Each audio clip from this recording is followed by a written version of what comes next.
야고보서 1장은 참 신앙이 어떨 때 나타나느냐, 시험을 당할 때 그 참 신앙이 보인다고 말했습니다.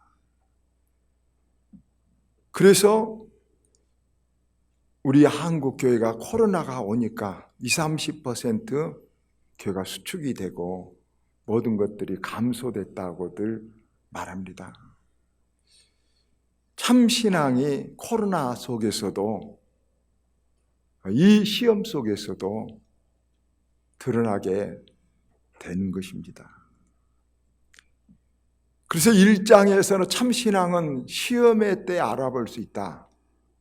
2장은 행함이 없는 믿음은 죽은 믿음이라고 말하면서 우리의 신앙이 예배 시간에 여기서가 아니라 삶의 현장에서 우리의 신앙이 나타나야 된다.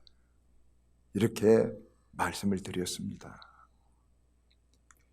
오늘 3장부터 말씀은 또 역시 생활면인데 우리 믿는 사람들의 언어 생활을 어떻게 해야 될 것인가, 여기에 대해서 말씀하고 있습니다. 쉽게 말하면 안 믿는 사람과 우리 믿는 사람의 언어 생활은 다른데 어떻게 달라야 될 것이냐 하는 말씀입니다. 우리가 지금 코로나19가 오면서 어디 가나 체온을 재는 것이 이제 일상화 되었습니다. 그런데 왜 여러분 체온을 잽니까? 그건 건강을 체크하는 것이죠. 이렇게 건강을 즉시 사람의 건강을 지금 현재 상태의 건강을 재보는 것이 몇 가지가 있습니다. 말한 대로 체온이 있습니다. 그 다음 무엇도 있습니까? 맥박을 재봅니다. 또 뭐 있습니까? 혈압을 재봅니다. 또 뭐 있습니까? 호흡을 세어봅니다. 여기 하면 이것 중에 이것이 정상적이 아닌 사람은 금방 나타납니다. 그런데 여러분, 이 네 가지, 자, 체온, 혈압, 맥박, 호흡, 거기에 또 하나 의료적으로 건강을 체크하는 또 하나의 체크 요목이 있습니다. 뭘까요? 여러분 해보셨는가 모르겠지만 또 하나 건강을 체크하는 요목이 입을 벌려서 혀를 한번 의사들이 보는 것입니다. 그래서 5가지가 사람의 건강을 즉각적으로 체크해서 알아볼 수 있는 것입니다.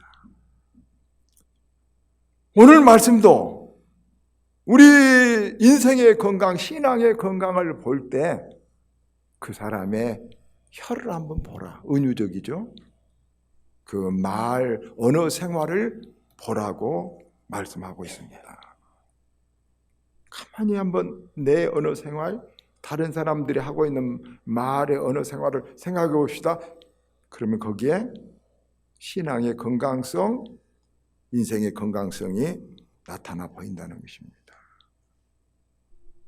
그래서 첫째로 우리들에게 공부하는 말씀이 많이 선생되지 말라, 이렇게 말합니다.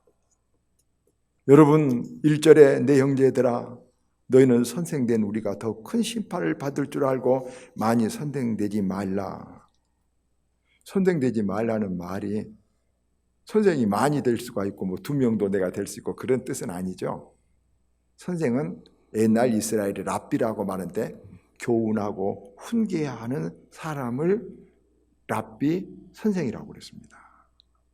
근데 선생의 많이라는 말이 이 형용사가 안 붙죠. 우리가 숫자가 내 자신이 그렇게 여러 개가 될 수가 없죠. 그 말은 많이 아는 척 하지 말고 말 많이 하지 말고 남을 훈계하지 말라. 많이 훈계하지 말라. 선생 되는 척 하지 말라. 잘난 척 하지 말라.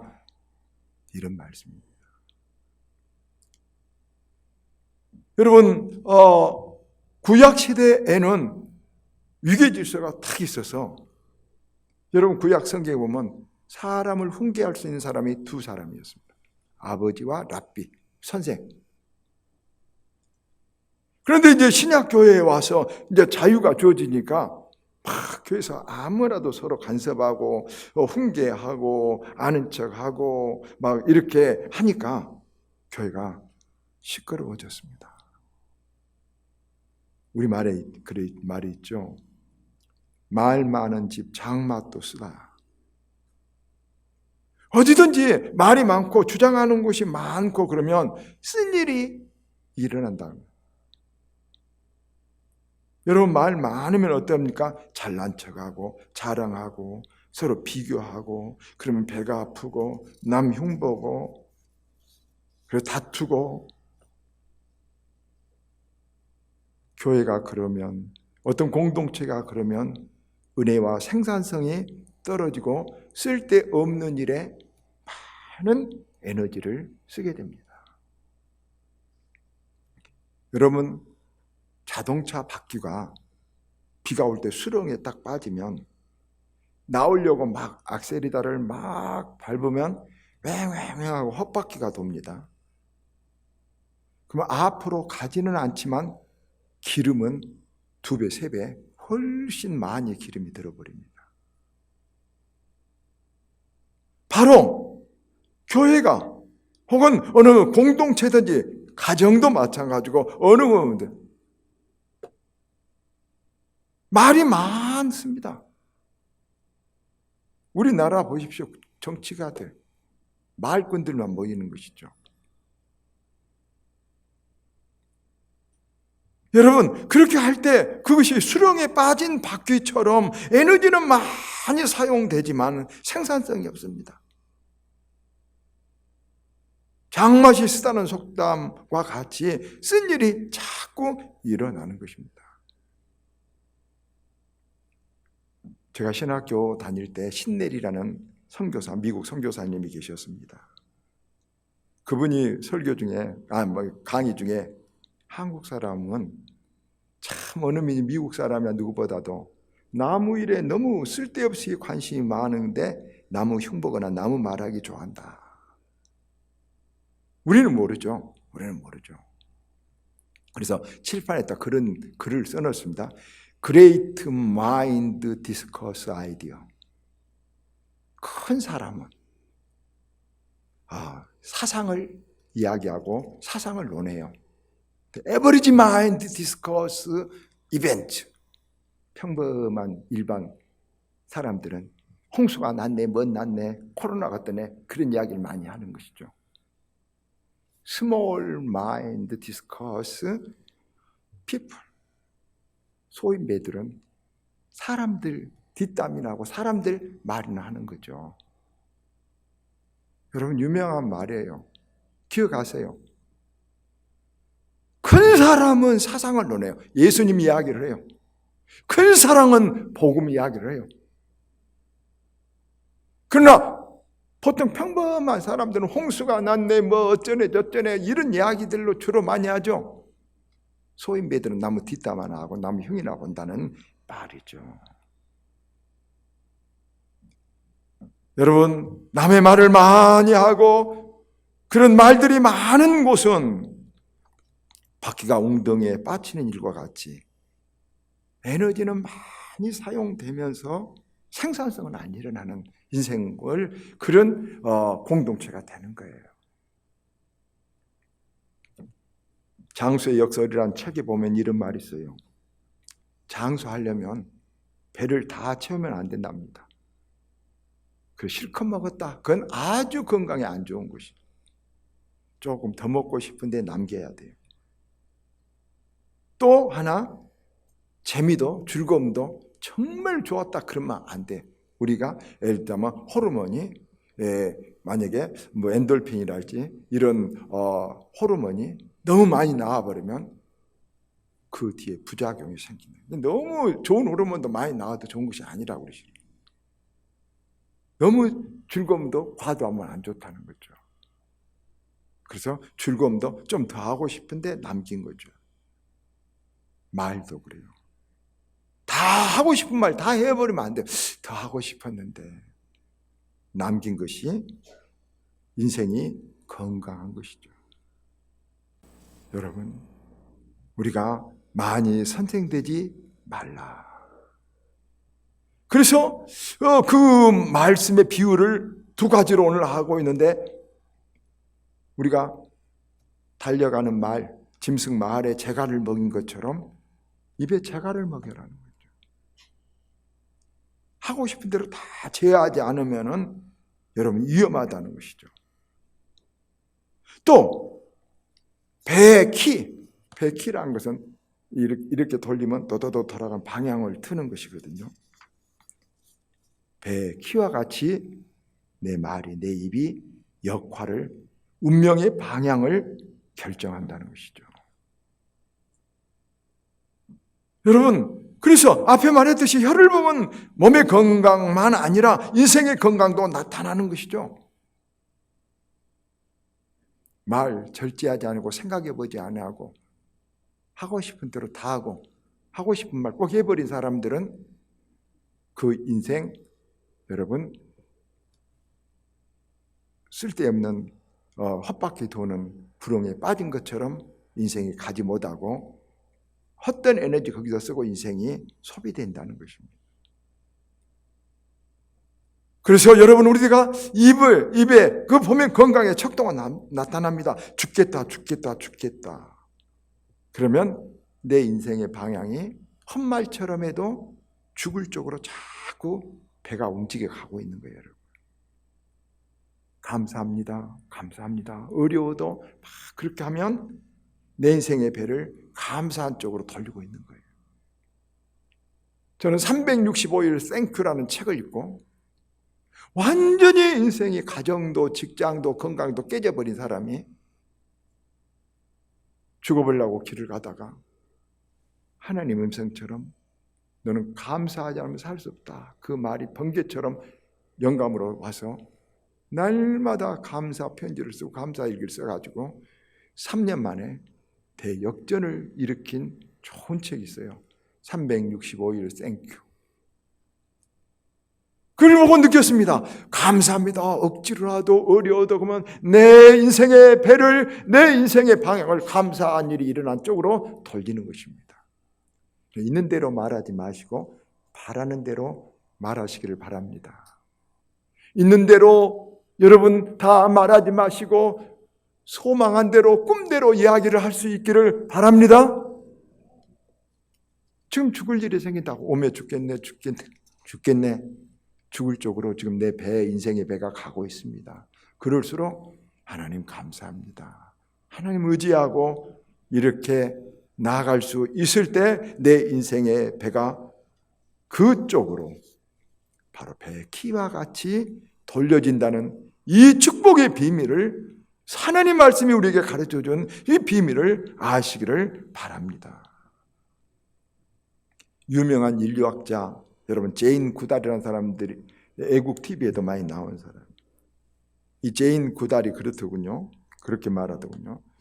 인류 문화를 딱 보면 그 말에 새를 보고 새가 운다고 표현하거나 노래한다고 표현하는 두 가지 방향으로 언어가 정리가 된답니다. 근데 놀랍게도 새가 운다 이렇게 표현하는 나라들은 다 후진국 가난하고 어려운 시절을 보냈답니다. 여러분, 제인 구달의 수많은 나라들을 언어를 조사해 봤어요. 근데 새가 노래한다 그런 나라들은 전부 다 잘 살고 앞서가고 복되게 사는 것이죠. 우리가 똑같은 현상이에요. 여러분, 새가 노래할까요? 울까요? 어떻게 말해도 정오는 아니에요. 맞고 틀리는 문제가 아니란 말이죠. 그건 인생관의 문제예요. 우리들 말을 잘하고 말을 바르게 해야 돼요. 그래서 말이 운명의 씨앗이 된다고 말하고 있어요. 막 잘 살라고 노력만 하고 뭐 할 게 아니라 내 말을 한번 어떤 방향으로 내가 내 인생에 지금 배를 몰고 가고 있는가 한번 생각해요. 그 말 내용도 그렇고 말투도 그래요. 사람이 운명이다는 책을 보니까 말투가 안 좋은 사람이 복되게 산 사람은 하나도 없대요. 말투가. 말 내용보다 말투가 더 중요해요. 좋은 말을 하면서도 아주 누구 말대로 싸가지 없이 하는 사람들이 있어요. 좋은 말도 옳은 말도 안 좋은 거예요. 불행한 거예요. 여러분, 말투도 어려운 말도 안 좋은 말도 써서 말투를 잘 살면 훨씬 더 부드러울 수 있거든요. 우리 저와 여러분들 우리 한번 다 내 말투를 한번 꼭 생각해보고 녹음해서 들어도 보고 무심코 할 때 우리 자신을 한번 객관적으로 생각해 보는 이런 말에 대한 교훈을 받을 수 있기를 바랍니다. 두 번째, 오늘 말씀에 말에는 파괴적인 면이 있다고 말합니다. 5절 6절 그러죠. 이와 같이 혀도 작은 지체로 돼 큰 것을 자랑하는도다. 보라, 얼마나 작은 불이 얼마나 많은 나무를 태우는가. 6절에 혀는 불이요 삶의 수레를 살으나니 지옥불에서 나느니라. 무서운 말이죠. 우리 말 무서운 줄 몰라요. 말이 무서운 거예요. 말은 작은 것이지만 온 산을 태워버릴 만큼 위험하다는 것이죠. 그런데 그런 위험한 것을 우리 위험한 줄 모르고 함부로 하고 있어요. 여러분, 지금 이 코로나가 어떻게 해서 왔어요? 중국 우한에서 왔어요. 굉장히 위험해서 의사가 중국 우한에서 이거 지금 위험한 짓이다 하고 했는데도 중국 당국이 꽉 덮어버렸어요. 뭐 위험하냐? 그러면서 그 사람을 오히려 구속시켜버렸어요. 그 의사 말 듣고 위험하다 안 보이는 의사는 알거든요. 의사는 이렇게 바이러스를 알거든요. 아니까 그 말대로 했으면 지금 세계가 이러진 않았어요. 그때 거기서 딱 거기서 조치를 취했습니다. 그 위험을 말하는 의사를 오히려 구속시켜버리고 놔둬버렸어요. 팍 원에서 퍼지니까 세계로 다 퍼져나가본 거죠. 위험한 거예요. 말도 그래요. 굉장히 위험해요, 실은. 아까 말해서 죽겠다 그러면 그 사람이 지금 인생의 방향을 죽을 쪽으로 틀고 있는 거예요. 여러분, 한숨 한번 후 쉰다면 돈이 만약에 10만 원, 100만 원이 손해본다면 어떻겠어요? 그렇지 않다고 모르니까 그렇지 실제적으로는 더 큰 손해가 날 수 있어요. 알겠죠? 그래서 눈에 안 보이는 것을 모르지만 우리 눈으로 볼 줄 아는 우리가 영으로 볼 줄 알고 하나님 말씀을 볼 줄 아는 사람은 위험하다. 이 혀가 위험하다. 이렇게 말하고 있기 때문에 우리는 굉장히 주의해서 봐야 돼. 그래서 6절에 삶의 수레를 불살라 버린다. 여러분, 우리가 수레를 몰고 가는데 수레가 불살라 버리면 갈 수 있어요, 없어요? 아까 시궁창에 빠진 수레바퀴도 있듯이 태워져 버리면 그 사람 인생에 앞으로 나갈 수가 없고 병들게 되고 그 사람 루저, 정말로 이 낙오자가 되어버리는 것이죠. 그래서 말을 몹시 잘하고 내 인생 운명을 바꾸려면 말과 다음 주 말씀드린 생각을 먼저 바꿔야 돼요. 그래서 다윗은 시편 141편 3절에 이렇게 하나님 앞에 기도했어요. 내 입술에 파수꾼을 세워주시옵소서. 여러분, 다윗이 그렇게 말했어요. 여러분, 우리도 입술에 파수꾼을 세워야 돼요. 앞에 말한 대로 한번 여러분 이렇게 우리가 결정하고 생각하고 살았으면 좋겠어요. 한숨 한번 쉬면 100만 원 손해다. 여러분, 누구 욕 한번 하면은 1000만 원 손해가 난다. 여러분, 우리가 말투 막 함부로 타닥타닥 기분 안 좋아서 하고 누구 미워서 하면은 내 감정은 해소될지 모르지만 인생에서는 엄청난 손해가 오고 있다고 늘 생각하고 사는 것이 지혜로운 거예요. 여러분, 우리 혀와 우리 마음을 잘 어거해서 그것들이 재앙이 되지 않기를 바랍니다. 그리고 세 번째, 마지막으로 혀를 생산적으로 쓸 수 있다고도 말해요. 9절과 12절에 보면 혀가 저주만이 아니라 찬송할 수도 있고 쓴물만 내는 것이 아니라 무슨 물도요? 단물도 낼 수 있다고 그래요. 그러니까 우리는 저주 말도 많이 할 수 있고 주로 많지만 이 혀를 잘 다스려서 훈련해서 단물과 같이 축복과 같은 역할을 해야 되는 것이죠. 바울과 실라는 감옥에 갇혀서 매를 맞았지만 억울했지만 열심히 찬송하고 하나님께 감사 기도를 드렸더니 감옥이 지진이 일어나서 여러분 착고가 풀리고 그 선교하려다가 실패했던 그 빌립보 간수장을 해서 빌립보 교회가 생겨났어요. 어려울수록 더 우리는 단물을 내려고 하고 더 우리는 우리 말을 잘 언어 생활을 발휘해야 돼요. 그래서 잠언서 10장 11절에 의인의 입은 생명샘이라. 잠언서 14장 14절에 지혜 있는 자의 교훈은 생명의 샘이라. 사람으로 생명의 그늘에서 벗어나게 하느니라. 우리 입이, 우리 말이 다른 사람에게 생명샘을 줄 수 있는 복된 역할을 해야 되는 거죠. 그것은 사람을 위로하고 격려하고 진실을 말하는 거예요.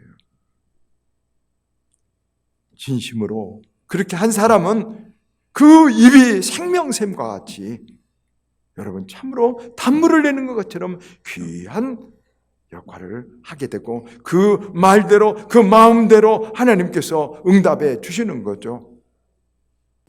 여러분 칼럼에도 쓴 대로 좋은 말은 그 사람 장래에 좋은 애언이 되고 있어요. 우리 자녀들에게도 우리 주위 사람에게도 없는 거 보고 억지로 거짓말로나 립서비스로 하지 말고 진심으로 격려해주고 칭찬해주고 도와주면 그 사람의 장래를 좋은 길을 열어주는 것이고 그렇게 해준 나도 축복받는 거예요. 그래서 잠언서 18장 21절에 죽고 사는 것이 혀의 힘에 달렸다. 혀쓰기를 좋아하는 자는 그의 열매를 그대로 먹으리라. 죽고 사는 것이 어디에 달렸다고요? 혀 쓰는 것에 달렸고 그 열매가 그 운명이 된다는 말씀이죠. 오늘 말씀을 맺습니다. 우리는 우리는 무심코 바이러스가 이렇게 무서운 줄 알았어요? 이 코로나19는 감기예요, 여러분. 감기 우리가 말하면 감기 특별 바이러스죠. 그냥 무서운지 몰랐는데 전염성이 이렇게 높고 이렇게 하기 때문에 사실 치사율은 얼마 안 돼요. 100명에 1명도 걸려도 100명 걸려도 1명도 죽을까 말까 해요. 좋은 시설 속에서는. 그러나 번짐이 이렇게 무서웠고 온 세계를 덮어버리잖아요. 우리 혀도 그래요, 여러분. 다른 사람이 볼 줄 모르는 것을 하나님이 우리에게 가르쳐주고 있어요. 혀가 네 복의 근원이다. 말에 대한 비유가 참 많아요. 말은 씨앗이다. 말은 불이다. 말은 베어 키다. 말이 운명이다. 말은 샘물이다. 말은 마음의 펜이다. 말은 인격이다. 말은 칼이다. 말은 생명이다. 한이 없어요. 그 말은 다 말이 그렇게 많은 인류 문화 속에 경험적으로 이루어진 격언들이에요. 비유들이에요. 여러분 우리 내 말을 살펴서 남도 살리고 나도 살고 하나님께도 영광 돌리는 이런 언어 생활을 할 수 있는 저와 여러분이 되기를 주님 이름으로 축원드립니다. 기도하겠습니다.